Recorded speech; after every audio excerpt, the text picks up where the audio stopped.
Pawis na pawis ka na, Jong. Tama na. Mamaya, gutom na gutom ka na naman. Kakain ka na naman ng isang piling na saging. Ang tare nito, nag-swimming kami, naka-swimsuit. Swimsuit ako? Ang puti ng puwet. Kala ko si Christine Hermosa. Ikaw nga, nag-swimming tayo, may salbabida ka sarili, puwet mo pala yun.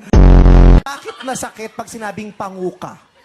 Panguka. Yan ay katangian ng isang Pilipino. Pangu talaga. Ba't dinidiin mo pa? Hindi. Suwapin mo lang isang Actually, yung panguka. pagkakamali ko, nilang ko. Hindi ka panguka lang. Panguka.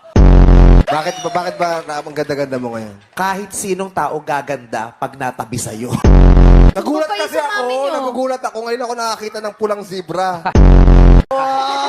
Yang nakangoy lang rin ako nakakita ng unggoy na nakabaong. Hoy, tao ka, pero huwag mong sabihin tao ka lang. Huwag mong lalalangin ang nilikha ng Diyos. O sige, tao ako, hindi ako unggoy ha. Hindi. Basta hindi rin ako kabayo, ha? sige. Dong, ha? Hindi siya unggoy, hindi ako kabayo. Huwag kang makaano dyan. Oh. Tao ka, pangu ka lang.